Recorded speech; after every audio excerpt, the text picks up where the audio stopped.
वेदों का एक मंत्र है जो मुझे बहुत पसंद है। ओम पूर्णमदः पूर्णमिदं पूर्णात् पूर्णमुदच्यते पूर्णस्य पूर्णमादाय पूर्णमेवावशिष्यते। ओम शांति शांति शांति। अर्थात ओम वह पूर्ण है, यह भी पूर्ण है, क्योंकि यह पूर्ण उस पूर्ण से ही उत्पन्न हुआ है। और अगर उस पूर्ण में से पूर्ण को निकाल दें तो भी वह पूर्ण पूर्ण ही रहता है। इसका मीनिंग बहुत डीप है, मैं कभी डिटेल में समझाऊंगा, अभी सिंपल में समझते हैं। पूर्ण शब्द का अर्थ है कंप्लीट, पूरा, सब कुछ, अनंत। And at the same time इसका अर्थ शून्य, जीरो, कुछ नहीं भी हो सकता है। अगर हम उस श्लोक से पूर्ण को स्विच करके शून्य लगा देते हैं तब भी उसका मतलब सेंस बनाता है। नॉर्मली देखें तो सब कुछ और कुछ भी नहीं, इनफाइनाइट और जीरो एक दूसरे से कंप्लीट अपोजिट्स हैं, लेकिन फिर भी एब्सोल्यूट प्लेन ऑफ एग्जिस्टेंस से अगर हम देखें तो यह दोनों एक ही चीज है। वह पूर्ण शिव है। सृष्टि के प्रारंभ से पहले केवल एक ही अस्तित्व था, वह परम शिव जो पूर्णतः शून्य थे, और उन्हीं शून्य में से सब कुछ बाहर आया, यह संपूर्ण ब्रह्मांड। हालांकि सुनने में यह थोड़ा इलॉजिकल सा लगता है कि शून्य या जीरो या कुछ नहीं से कुछ कैसे निकल सकता है। ऐसे में तो हम बेसिकली यह कह रहे हैं कि 0 इज इक्वल टू 1, जो कि पॉसिबल नहीं है, राइट? है, और ऐसा इसलिए है क्योंकि ये विजिबल यूनिवर्स शून्य ही है, लेकिन व्यक्त रूप में।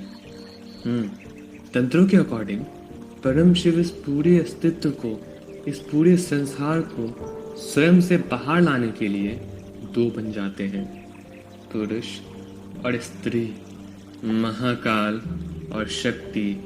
लेकिन वंस अगेन लॉजिक हमें बीच में नॉक करता है कि आखिर zero equals to something plus something कैसे हो सकता है। यह हो सकता है अगर जीरो खुद को नेगेटिव एंड पॉजिटिव में बांट देता है, that is positive 1 plus negative 1 is equal to 0। Simple arithmetic, right? उसी तरह negative 1 trillion plus positive 1 trillion is equal to once again 0। अच्छा, मैं सिंपल में समझाता हूँ। इमेजिन करिए कि एक व्यक्ति समतल भूमि पर पहाड़ बनाना चाहते हैं, और वो पहाड़ रिप्रेजेंट करता है यूनिवर्स को। तो इस पहाड़ को बनाने के लिए, इस यूनिवर्स को क्रिएट करने के लिए उसे मिट्टी का इंतज़ाम करना होगा। तब वह ज़मीन में एक गड्ढा खोदता है और उसी मिट्टी का इस्तेमाल वह अपने पहाड़ को बनाने में करता है।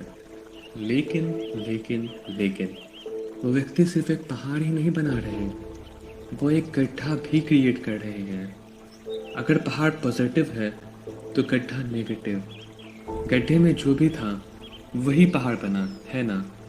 तो सब कुछ इक्वली बैलेंस हो जाता है। क्या मैं समझा पा रहा हूँ? जो बिग बैंग था उससे भारी मात्रा में पॉजिटिव एनर्जी निकली, और उतने ही अमाउंट में नेगेटिव एस्पेक्ट्स भी उत्पन्न हुए।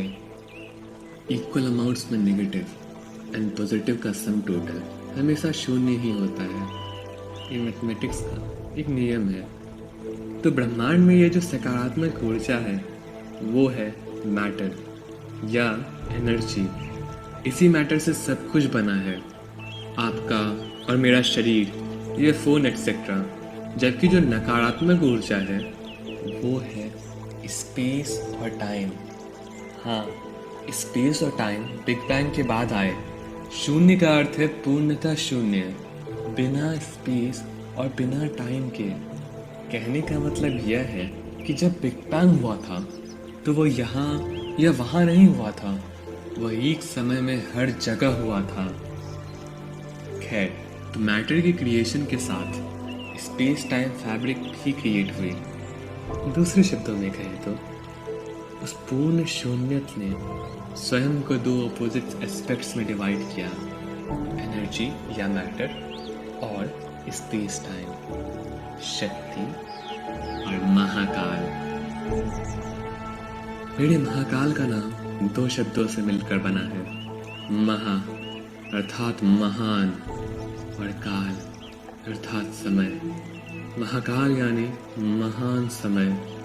इन्हीं का दूसरा नाम है दिगंबर, जिसका शाब्दिक अर्थ है वह जो दिग या कपड़े के रूप में चारों दिशाओं को पहनते हैं, अर्थात निराकार आकाश, सभी दिशाएं जिनके वस्त्र हैं। और टाइम एंड स्पेस बेसिकली एक ही चीज है according to Einstein and theory of तंत्र। और इस प्रकार महाकाल ब्रह्मांड के नकारात्मक पहलू को रिप्रेजेंट करते हैं। अब शक्ति शब्द का अर्थ है एनर्जी, ऊर्जा, है ना। एनर्जी से ही मैटर उत्पन्न हुआ है। एनर्जी ही सभी पदार्थों का सूक्ष्म रूप है। वही इस पूरे यूनिवर्स को जन्म देने वाली माँ है। इस तरह शक्ति ब्रह्मांड के सकारात्मक पहलू को रिप्रेजेंट करती है। शक्ति और महाकाल दो नहीं हैं, वे एक ही अस्तित्व है और एक रूप में वे शून्य है, अपने आप में पूर्ण है। शून्य ही सत्य है, शून्य ही उनका अर्धनारीश्वर रूप है। शिवलिंग भी शून्य को ही रिप्रेजेंट करता है। वह तो केवल यूनिवर्स के क्रिएशन के लिए वह एक से दो बन जाते हैं। शिव और शक्ति वह आधार है जिन पर संसार का सुंदर खेल प्रतिबिंबित होता है। वे कोरे कागज हैं जिन पर जीवन की अद्भुत कविता लिखी गई है। वे ब्लैंक कैनवस हैं जिन पर हमारी खुशी और हमारे गम, सुख और दुख के रंगीन चित्रों को उतारा गया है। वे उस चिकनी मिट्टी की तरह भी हैं जिन्हें कुम्हार द्वारा अनंत आकार दिए जाते हैं, और वही दोनों कुम्हार भी हैं। शिव और शक्ति दोनों हमेशा कॉस्मिक यूनियन के स्टेट में रहते हैं। शायद एक दिन मॉडर्न साइंस भी सिमिलरिटी तक पहुंच जाएगी। चलिए इस महाशिवरात्रि शक्ति और महाकाल का एक दूसरे से पुनः मिलन कराते हैं और उस शून्य, उस परम शिव के दर्शन करते हैं और उन्हें समा जाने का प्रयास करते हैं इस गाइडेड मेडिटेशन के थ्रू, जो अब से कुछ ही देर में हम सब एक साथ करेंगे 3 बजे अर्थात शिव मुहूर्त में। तैयार रहें।